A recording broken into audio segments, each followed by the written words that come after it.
আসসালামু আলাইকুম। Hello SSC 25 এবং 26, কেমন আছো তোমরা সবাই? আশা করছি তোমরা আল্লাহর রহমতে সবাই ভালো আছো, আমি ভালো আছি আলহামদুলিল্লাহ। তো বড় একটা টপিকস তোমাদের এইচএসসি তে যেটা থাকে সেটা ব্যাকরণিক শব্দ শ্রেণী। ব্যাকরণিক শব্দ শ্রেণীর আমরা আলোচনা করতেছিলাম ভার্ব বা ক্রিয়ার যে ধারাবাহিক পর্বটা আমরা আলোচনা করতেছিলাম। তো আজকে আমরা দেখবো আসলে দ্বিকর্মক এবং প্রযোজক। এখান থেকে তোমার কিন্তু প্রশ্ন হওয়ার সম্ভাবনা থাকে বেশি। তো চলো সবাই আমরা এখন ক্লাসটা শুরু করে দিই। দেখো, আমরা ভার্বের প্রকারভেদ পড়তেছিলাম, ভার্ব বা ক্রিয়ার প্রকারভেদ পড়তেছিলাম। তো আজকে আমরা যেটা পড়বো সেটা হলো এই যে ক্রিয়ার প্রকারভেদ কিন্তু 4 প্রকার ছিল। ওখানে 4 প্রকারের 2 প্রকার আমাদের হয়ে গেছিল, সকর্মক অকর্মক। আজকে আমরা হলো দ্বিকর্মক আর প্রযোজক। দেখো তো দ্বিকর্মক কি? দ্বিকর্মক, আচ্ছা এই নামটা থেকে তুমি কি বুঝছো? দ্বিকর্মক, দ্বি মানে 2, অর্থাৎ যে ক্রিয়া দুটি কর্মকে গ্রহণ করে তাকে কি বলে? দ্বিকর্ম ক্রিয়া বলে। তো গ্রামারের ভাষা যেটা বলা হচ্ছে যে বাক্যের অন্তর্গত, বাক্যের কি অন্তর্গত মানে বাক্যের মধ্যে যে ক্রিয়া দুটি, কয়টি? দুটি, দুটি কর্মকে গ্রহণ করে। কয়টি কর্ম? দুটি কর্মকে গ্রহণ করে তাকে দ্বিকর্ম ক্রিয়া বলে। অর্থাৎ বাক্যের অন্তর্গত যে ক্রিয়া দুটি কর্মকে গ্রহণ করবে তাকে কি বলবে? দ্বিকর্ম ক্রিয়া বলবে। তো দেখো দ্বিকর্ম ক্রিয়া আমরা যদি একটু উদাহরণ দেখি, যেমন বাবা আমাকে বই কিনে দিলেন। তো আমরা বলছিলাম একটা কথা যে কর্মপদ বের করতে গেলে একটা নোট লিখে দিয়েছিলাম। তোমাদের কি নোটটা মনে আছে যে ভার্বকে কি বা কাকে দিয়ে প্রশ্ন করলে যে উত্তর পাওয়া যাবে কি হয়? কি বা কাকে দিয়ে প্রশ্ন করলে যে উত্তর পাওয়া যায় সেটা কি হয়? এটা হলো কর্মপদ হয়। তো আমরা এখানে দেখি তো কাকে কিনে দিলেন? বাবা আমাকে কিনে দিলেন। কাকে? সরি টু সে বাবা কাকে কিনে দিলেন? আমাকে কিনে দিলেন। আমাকে, আমাকে কাকে? আমাকে। কি কিনে দিলেন? বই কিনে দিলেন। কি কিনে দিলেন? বই কিনে দিলেন। কাকে কিনে দিলেন? আমাকে কিনে দিলেন। তাহলে এখানে আমরা কয়টি কর্মপদ পেলাম? 2টা কর্মপদ পেলাম।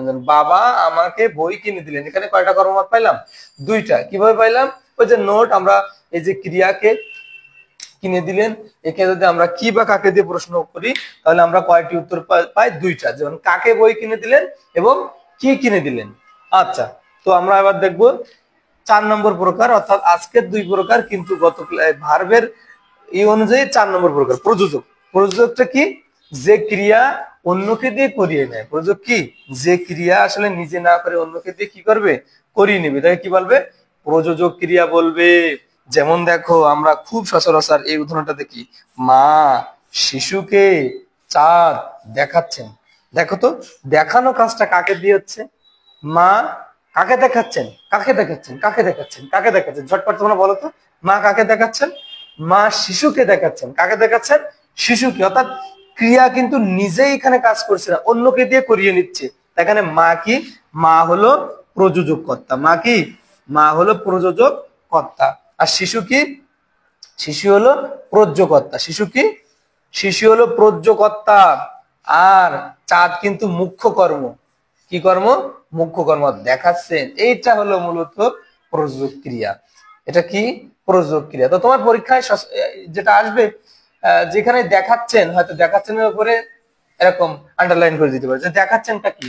তো এই দেখাচ্ছেনটা তোমাকে যদি বুঝতে হয় তাহলে কিন্তু পুরা যে গল্পটা আসবে তোমাকে ব্যাকরণে, এই গল্পটা কিন্তু ভালো করে পড়তে হবে। আগে পড়ে দেখতে হবে যে দেখাচ্ছেনটা আসলে কি। দেখাচ্ছেনটা কি মূল ক্রিয়ার ভিতর দিয়ে ওরা উদাহরণটা টানছে, নাকি প্রযোজক দিয়ে টানছে, নাকি তোমার দ্বিকর্মক দিয়ে টানছে, নাকি প্রযোজক দিয়ে টানছে, নাকি সকর্মক দিয়ে টানছে, নাকি অকর্মক দিয়ে টানছে। এই পুরো বিষয়টা কিন্তু তোমাকে মাথায় রাখতে হবে, না হলে কিন্তু তুমি একটা অ্যান্সার করতে পারবে না। তো সুস্থ থেকো সবাই, ভালো থেকো। আর ফেসবুক পেজটি অবশ্যই ফলো দাও। আর বেশি খুশি হব ইউটিউব চ্যানেলটি তোমরা যদি সাবস্ক্রাইব করো। সুস্থ থেকো সবাই, ভালো থেকো, ধন্যবাদ।